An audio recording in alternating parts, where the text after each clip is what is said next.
This is the voice of Galveston moving forward. Today's episode is a very serious matter.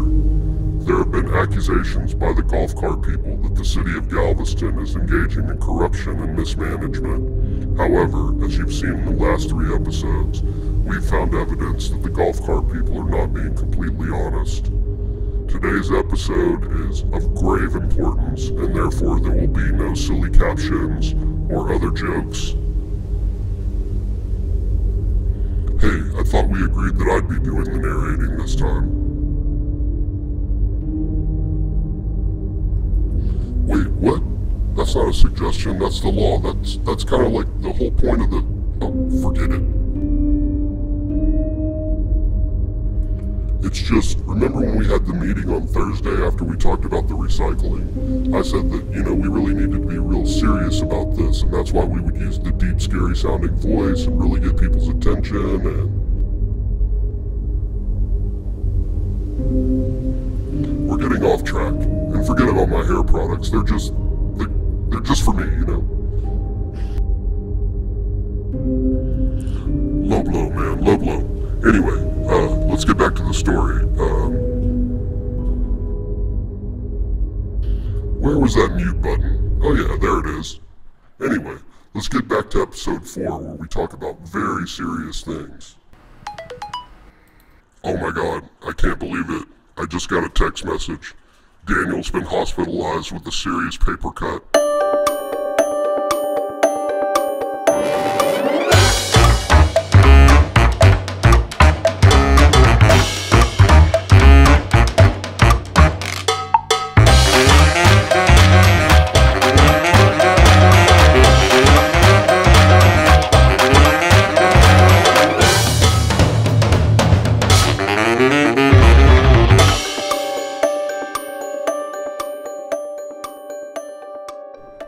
Okay, let's get serious for a minute. As you may or may not know, there's a group out there, we're calling them the golf cart people, who've been making complaints about the city marshals. While they've represented this group as a grassroots effort of people who had never met each other before, we've uncovered evidence to show that they may have a deeper motive. We want you to know that while we present this in an entertaining way, that all of the facts here are independently verifiable, so if you doubt our motives, we encourage you to check it out for yourself.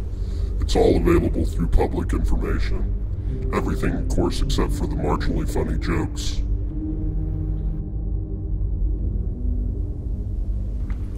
We have a devious cast of characters in this epic drama. We have one who's on the sex offenders list, we have one with 23 arrests, and one who goes by the alias Lord XX.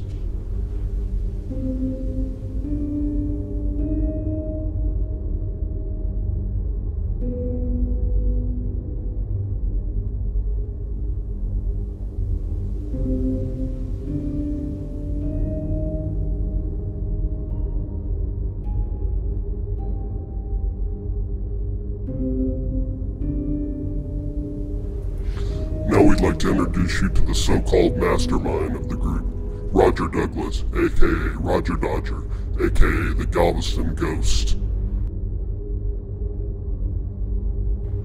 We call him the Galveston Ghost because he claims to mysteriously appear anywhere there are problems with the marshals.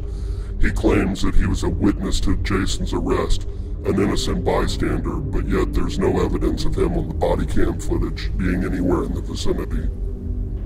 In addition to his claim that he witnessed Jason's arrest as a bystander, he also says online that he was present at Mardi Gras and noticed marshals going up and down the seawall, giving people tickets for nothing. He calls them brown shirts, a reference to Nazis. He's made numerous claims online, including that he works at the Port of Galveston, studied at the University of New Orleans, went to Biloxi High School, voted for mayor in the 2020 election, and is a longtime resident of Galveston. However, when we did an extensive background check, we could find nothing relating to these facts. He was the first to release the Jason Reuter footage online, which is strange because Jason's girlfriend Dessa claims that they never released the video, that they only shared it privately with their lawyer, and yet the video footage somehow mysteriously appeared. Be sure and take a good look at the date on that post, March 4th. That'll become very important.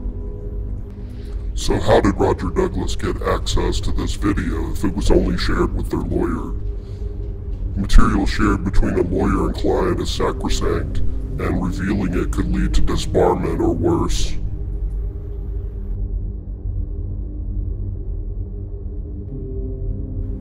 We can't say for sure who released this video or why, but we can say that the mystery of Rodger Douglas continues. He appears to be the original organizer of the so-called storming of City Hall, where the golf cart people all organized and planned to show up to demand that City Hall change their rules. It's of important note that they had actually already changed the rules the morning before the event, but that didn't stop them from getting all the publicity that they possibly could. All of the golf cart people were there to speak except for one notable absence: Rodger Douglas. Even Jason Reuter was there. Man, this guy has absolutely no shame. And some of y'all don't agree with my things, and that's fine. However y'all do it, this is American. That's what makes America.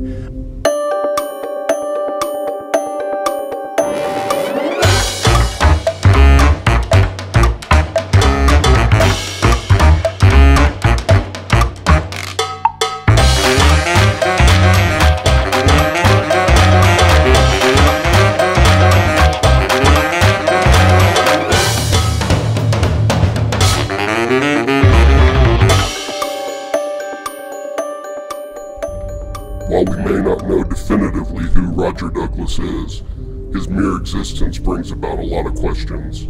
Who is this guy who seems to have organized all these golf cart people, quote, organically, end quote? His online presence seems to have mysteriously appeared in 2019, and while we can't see exactly who he is or who created the account, we can look at his posts to see the things that he cares about and get some idea of his intentions. Like I said, we don't know exactly who Douglas is, although we can see that many of his posts seem to revolve around Saltwater Gift Shop, the shop owned by Robert Dagnan. And hey, stop stepping on my lines.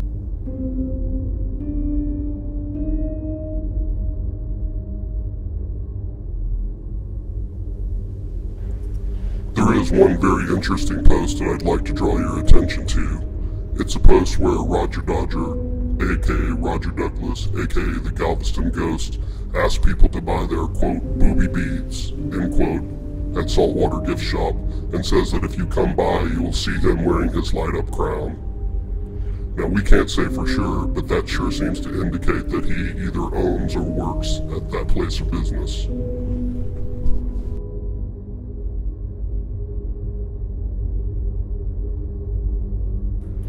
While this effort has been billed as grassroots, it seems to us to be more sophisticated. So far, they've gotten articles in the local paper, the Houston Chronicle, and made numerous posts online reinforcing their false claims.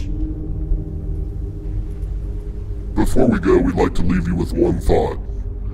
Why did this group go to such efforts to make this a political event? They could have just gone to the city and asked them to change the LDRs if they had a problem with golf cart rules. Why did all this happen, and why did it happen now?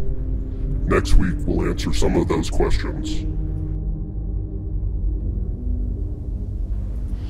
We're not saying that there's politics involved, but if there were, and I was a politician and I had a week advance notice, I would probably distance myself from the people involved in this. I might want to get out in front of that before this whole thing hit the fan. Just saying.